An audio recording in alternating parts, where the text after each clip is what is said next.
Hi there, my name is Nonso Chukumi, and one thing I've understood about life is a process, and hence the reason for this podcast called The Climb. We're going to be talking about people who are still in the process, who are still trying to figure it out. Most times when we watch YouTube videos or anything on social media, is based on people who have already made it, and I actually just want people to share their views because we all want to blow or make it. And I want people who are still in this process to share, okay, what they are going through, the struggles, the hustles, the small wins. And this might inspire other people who want to start or who are also in the process because when you know someone is actually going through something you're going through, it is a sort of an encouragement that you're not alone. Today with me, I have two very amazing people. They are the founders of Flexor Fashion. So I want them to introduce themselves. Sir, please, what's your name? Thank you very much, Mr. No. So it's so nice to be here. My name is Wisdom Ben Udi. I'm the founder and creative director of Flexor Fashion. You, sir. My name is Matthew King. I'm the co-founder of Flexor Fashion and the operations manager as well. I do not take this opportunity for granted and thank you for having us. Yeah, thank you so much. I'm actually the one who's supposed to thank you guys because this is my first podcast and you guys happen to be my first guest. And it was actually a very short notice, but still you guys without time to be here and I am immensely grateful. Let's dive right into it.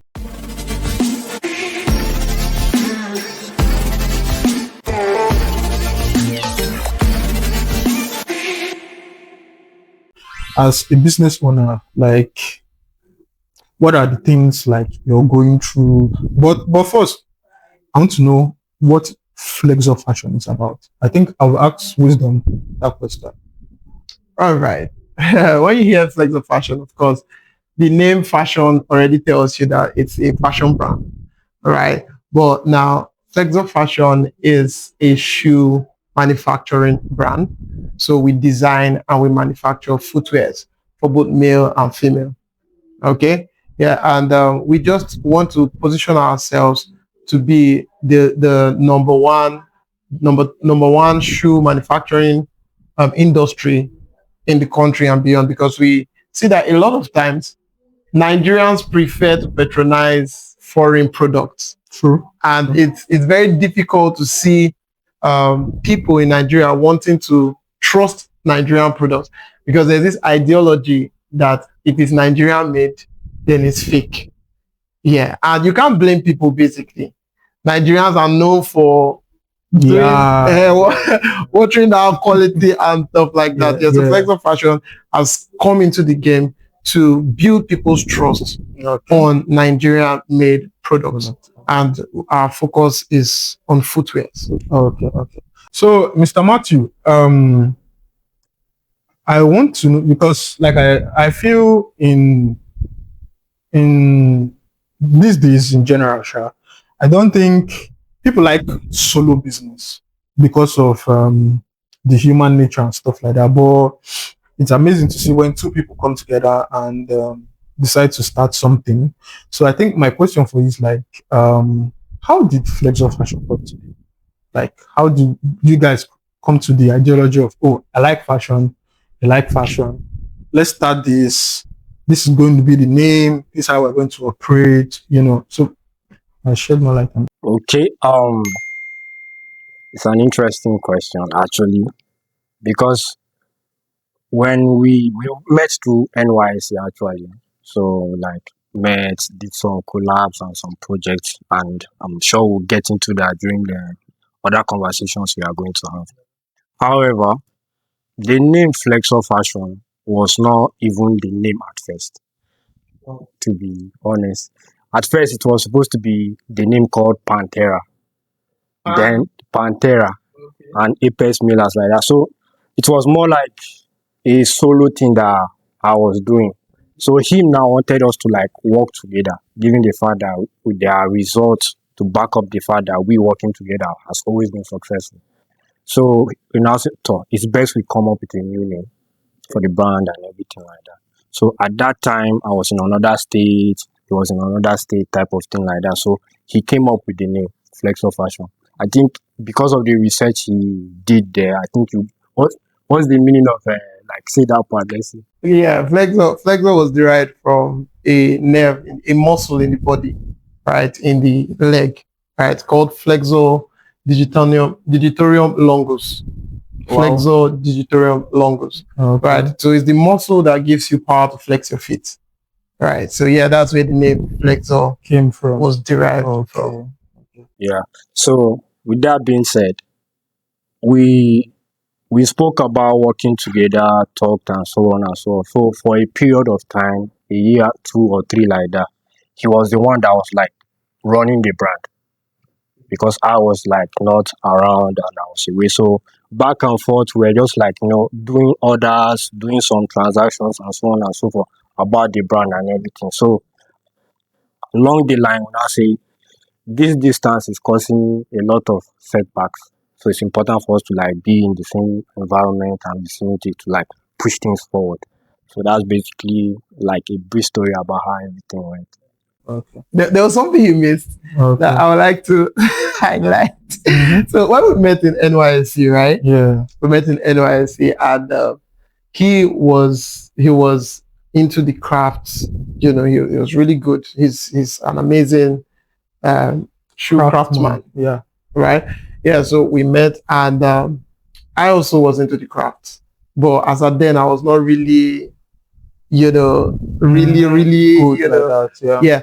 So I had a space, right? Mhm. And then he just came, right? So he needed his space, but he had equipment.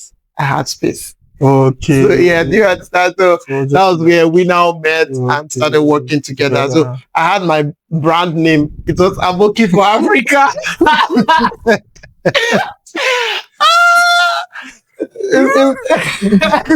Don't do that. How do you come up with that name? Aboki for No, I wanted something at the time. I wanted something that was just like traditional, Okay. right? And since I was coming from the south, going to the north, in the south, when people hear Aboki, is like a demeaning kind Yeah, of place, Issues right? now type of Yes, do you understand? So when I got, Like Obioma. do you understand? Yes. So yeah, so when I got to the north, I found out that the meaning of Aboki is my friend, Yes. right? And there were a lot of narratives that were wrong about the north. And when I got there, I was like, okay, we can actually change this narrative. Yeah. So we can change the ideology of Aboki, Mhm. you understand, in the south. But then I don't know, for some reason it's difficult to change people's mentality. you understand? I And then his brand name was Pantera Apex Millers. Okay. Yes, but I was doing Aboki for Africa, Africa. that kind of thing. So yeah, we worked together, collaborated. It always turned out beautiful. Okay. Right? Always turned out beautiful. That's why we decided to work together. Okay. Right? And then we did a particular project in Bauchi that earned us a state award. Wow. Yeah. Okay. So that was like the highlight of our partnership at the time, right? It earned us a state award where we made footwears for 30 orphans. yeah, for Yes. an orphanage, cornerstone Orphanage, yeah. Yeah. So we made footwears for 30 orphans. And we trained 30 students in secondary school for free, like teaching them the craft. Wow. Right? That's Yes. nice. Then that was just pretty much what it was. And we decided that it's a win-win. Okay. Yeah. I think my next question is, whether I like it or not, location is actually a very, very important thing in business, especially in this, I think everywhere, if I'm being honest. But in this side, for example, there's this narrative that if you're not in Lagos, you're not going to blow. Or say Abuja, maybe even Port Harcourt, but Lagos is like the hub of business and economy basically in Nigeria. So like what brought about, I mean, you guys were in Bauchi. though I understand because we sort of we have a relationship. Like I know you personally, so I know that yes, you live here in Asaba. Yeah. So what's made you guys come to that understanding that okay, Asaba is the place? Because for a lot of young business owners, the place is very, very important, you know. Yeah. So what's give you that idea that yeah, Asaba is the place? Okay, that's a very interesting question. All right. So it's just a thing of beginning from your Jerusalem. Do you understand? I would love to if you throw more light Yeah. on the Jerusalem. Okay, let me explain that. Okay. Now, first of all, this is the 21st century and technology is evolving, right? There are people in remote areas, as long as they are visible online, their products can go around. Yeah. So something like shoemaking is something that we export outside the country. Do you understand? So it's not location dependent as it's where. However, physical location also has an impact on your business. Do you understand? So why did we start from here? Now this is a place where a terrain that I'm very familiar with, and there are opportunities, for instance, in the States, right, that we can get access to because this is where I'm from. Yeah. And as at the time, King was not in his hometown; he was in another man's land too. Yes. Do you understand? So we needed that to be like a leverage, right? But in our projections, we're expanding to other parts of the country. Yes. So it's just when I say start from Jerusalem, you know, the Bible, when Jesus was sending his disciples, told them to start from Jerusalem, I think to Judea, Samaria, and the utmost part of the world. So yeah, everyone needs to start from the place of leverage, and then you expand from there. That's a very, very, very good answer. Mr. Matthew, so how has Asaba treated you so far in terms of your business? Well, business wise, it has been, I think I will use the word fruitful, and it has also been challenging. And then it's more like a different experience for me throughout the way my life has gone all these years. Yeah, I think I grew up in a space where it was mostly peaceful, quiet, and stuff like that. But here, there are literally like you can put 10 people, and those 10 people, right, are different people in different aspects of life. So, but in places that I've been before, you just be like, this group of people behave like this group of people behave like this. It's a stereotypical place. Exactly. So, it has been challenging, and things have been going well. Way better than I expected. Okay. That's nice. That's nice. But can you, because like I said, the idea of this podcast is the process. You understand? Yes. Yeah. I want people who are like our viewers to, when they watch this, they see that, oh, I am going through this as well. Yeah. And this is like sort of encouraging, or people who want to go into like the fashion industry to know that, okay, these are the challenges. So I want you like to share, I want you to share, you know, what are challenges you're going through as someone who is in this industry of producing footwear. You understand? Like, oh, I don't want to give examples because I want you to, you know, do that. Like, okay, as a person who is producing footwear, this and this and this are like the challenges I'm seeing. I like the fact that yes, you say Asaba is footwear. There's this popular saying in this town, Asaba Amaka. Yeah, so I don't know. I like that. I like this town a lot. Maybe it's more of a sentimental thing because I grew up here.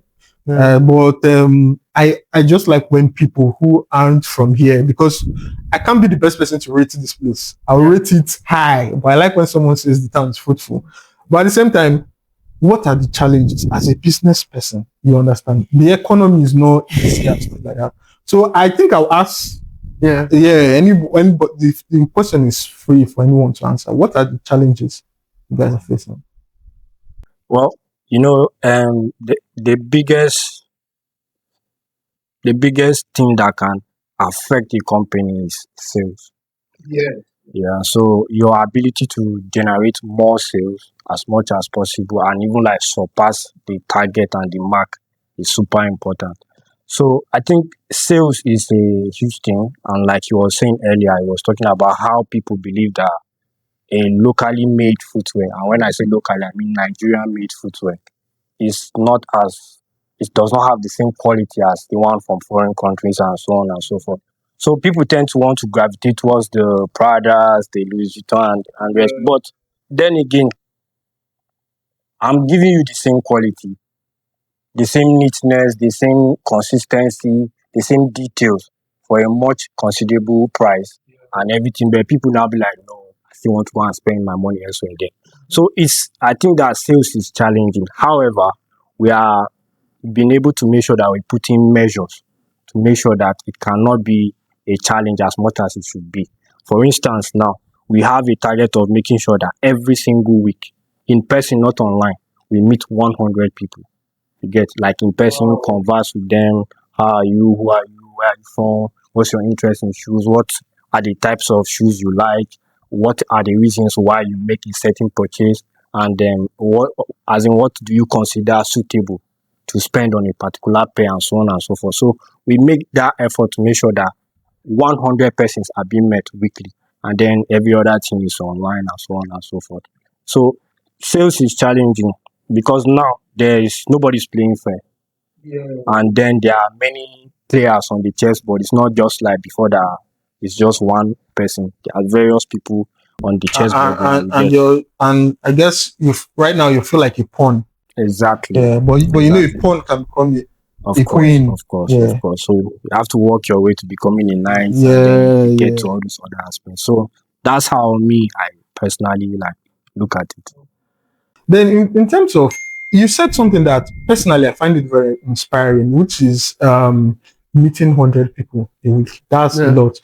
Um we all know that one of the best ways to combat your issue of sales is marketing. Yeah. So like what other marketing strategies do you guys like put in place other than physically meeting other people? Like do you have a social media presence? Those kind of things. Yes, sure. We have social media presence. We're on Facebook, we're on Instagram, we're on TikTok. Okay. Right. So from time to time we do promotions, Okay. paid promotions, and then people get to know about business.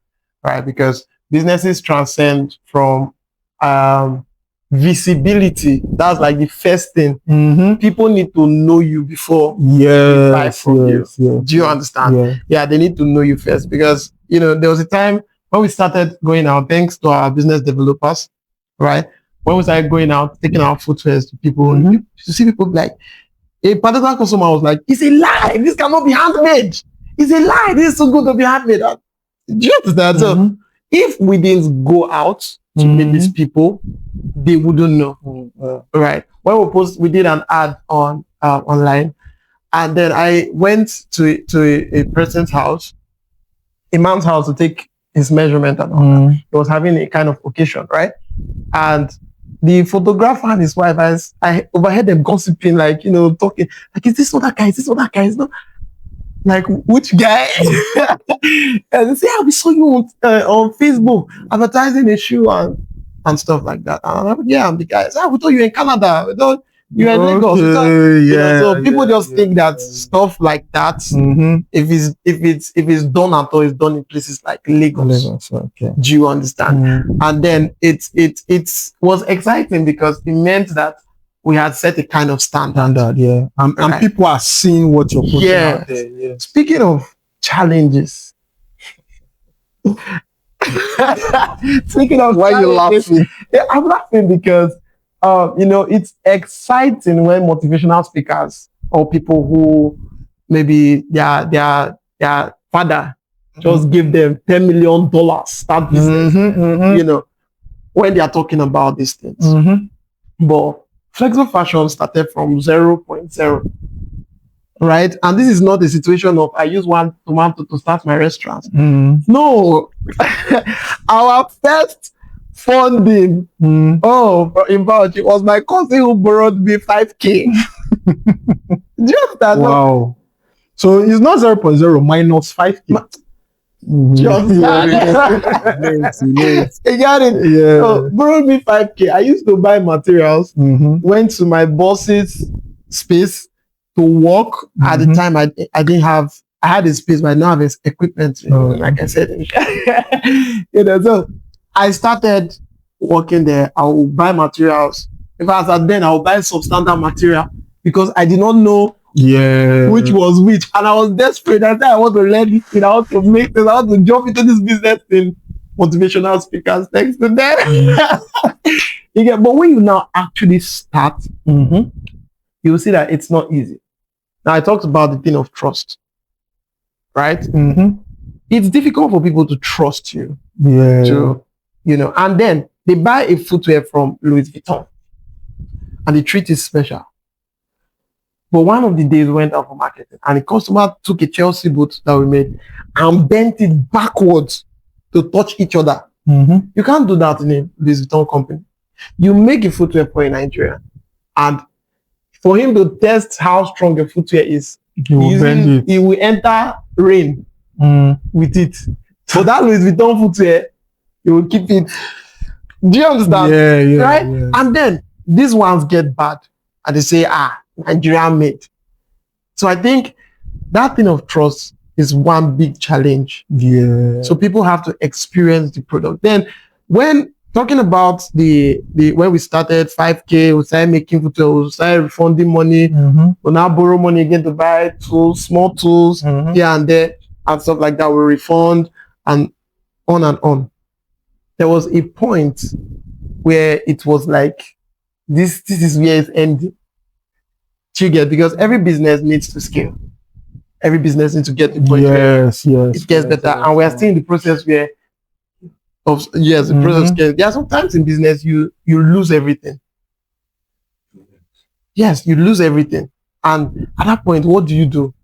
It's discouraging. The process can be lonely at times. Sometimes people that you think that, these people will help me. You will do everything in this life. You will call out your special uncle, send him gift, everything. People that won't tell you, don't worry, I believe in you. Are you getting me? And at the end of the day, all the expectations, and some people that inspired you to start business. Say, don't worry, start. We are behind you. When you start, it's like you are all alone. And this process is very important because it's actually the process that builds in you the capacity to sustain the level that you are going to. Do you understand?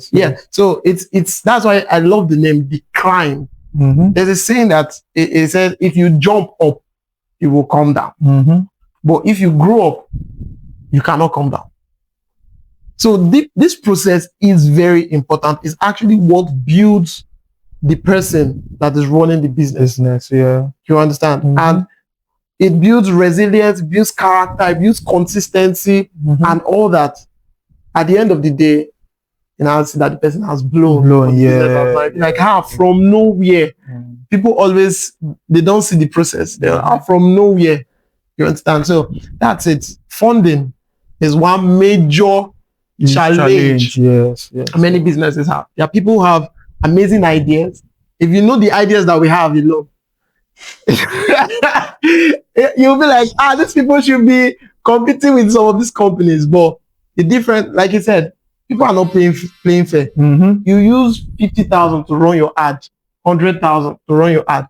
There's another company like them using billions of dollars to run their ad. They will have more visibility. Everywhere you go on YouTube, Temu. How do you compete with people like that? Are you getting what I'm saying? So nobody's playing fair. But funding is one very essential part of business. And then you apply for grants, you do this, you do that. And it's just like, while you are waiting for the miracle to happen, you just still be making your 1, 2, 3, 4, 5 like that and all that. And sometimes it can just be very discouraging. So that's pretty much it. But I'm a very weird human being. I see myself more of an essence than Okay. just a personality. I call myself the salt of the earth. Mm-hmm. I'm unemployed. I'm an unemployed shoe designer. You get not a smooth one. It was not like now that you have lights, fan they blow you. They'll be even telling you that come by so time. You have notebooks. Nobody's notebooking anything for you. You had to learn, like to even speak intellectually as a shoe designer. I had to teach myself that. So I always tell people that it's not about what you are doing. It's about who you are. Are you getting me? Because what you Yeah. are doing is going to flow from within. Yeah.